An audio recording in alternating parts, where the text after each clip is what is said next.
The following story was a winner in our 1,000-word fast fiction contest. If you enjoy reading, writing, or hearing more tales like this, head on over to coldopenstories.com.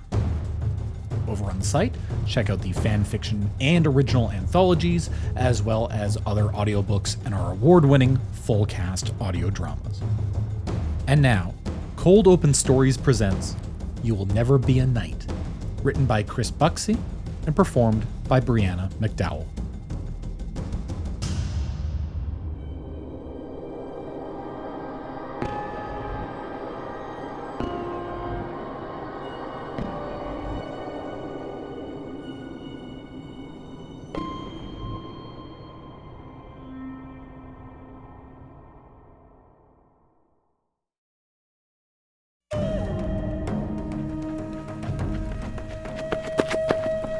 Kaya slid down the rocky tunnel straight into hell.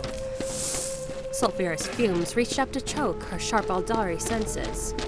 Rocks scraped at her leather tunic and bruised the palms of her empty hands as she tried to control her rapid descent. It was like falling into the gullet of a great drake. That, she mused, as the void at the end of the tunnel rushed to greet her, was probably rather the point. The ritual had begun. Kaya landed neatly on all fours, cat-like and low. Futhier, her twin brother, landed a heartbeat later, rolling elegantly to his feet with a theatrical flourish. A waste of energy, Kaya felt. The connoisseur certainly wouldn't care for his showmanship.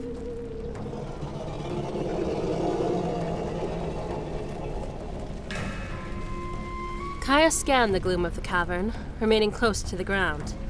Her name meant "as the water flows" in the language of their world. She earned that name now, moving swiftly and silently, filling the gaps between shadows.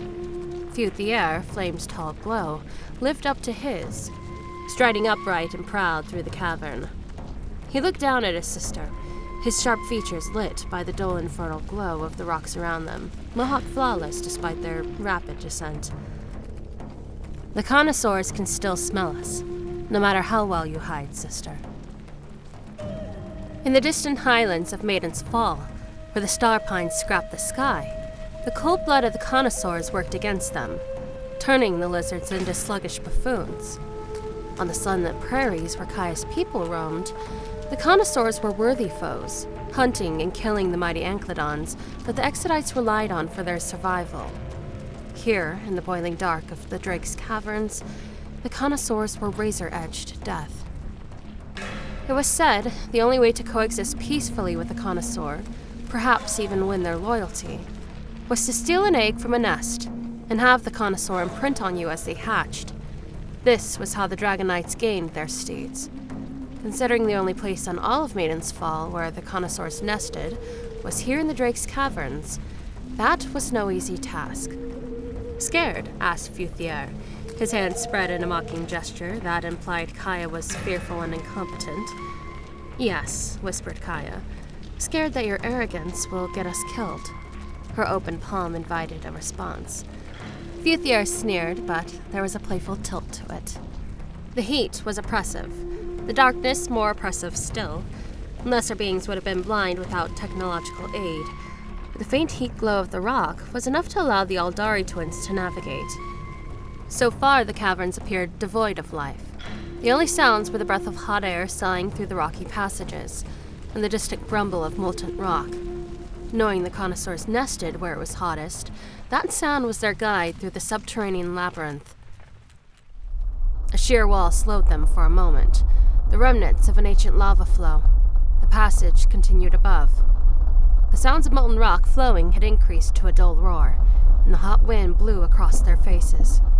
For a moment, Kaya was snatched back to their childhood, the warm prairie zephyr brushing against their skin, as they chased infant pterodons through a sunlit grass sea.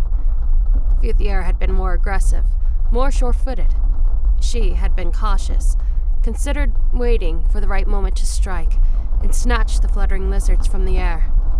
Futhier had laughed. "You will never be a knight," he had told her.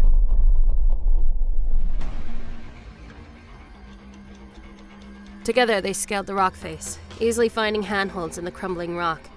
At the top, they finally saw the nests. The passageway ended in a vast cavern, the largest yet.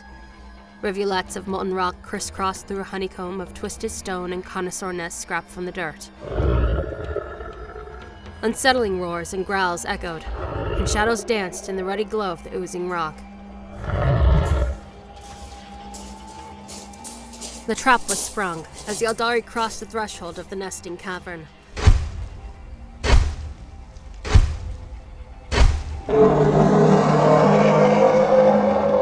An alpha female unfolded herself from the shadows, hissing and alert. A clear head taller than Futhier and Kaya, and far more solidly built than the slender Exodites, the connoisseur was a reptilian apex predator. The vivid crest on its head vibrated in anger as it growled at the intruders. Lesser females emerged around the edge of the chamber, hooting in sympathy with the alpha's rage. They looked like demons in the orange half-light. As the connoisseurs prepared to pounce, Futhier kept his eye on the alpha female and slowly extended his hand toward Kaya's. Their fingertips touched. "Flow like water, sister of mine," he whispered.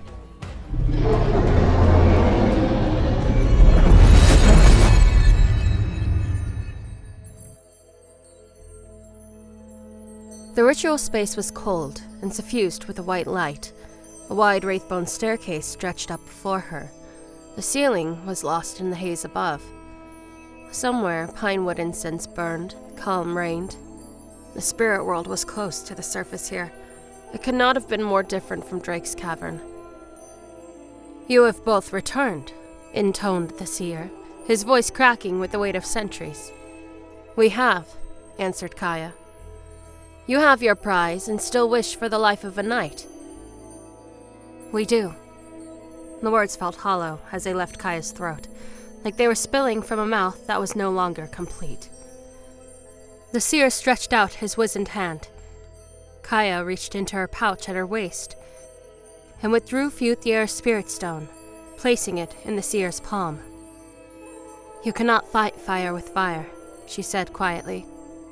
The venerable Eldari inclined his head at her words. His fingers closed around the crystal with a sense of finality, a fate sealed. "Come then, let us reunite you with your brother." The seer turned and ascended the wraithbone steps. Kaya followed. Heading up towards the dormant bright stallion night, soon it would wake once more. A new spirit, infusing the wraith construct. "Futhier was right when he said I would never be a knight," said Kaya to the seer as they walked. "He knew. I was always destined to be the pilot."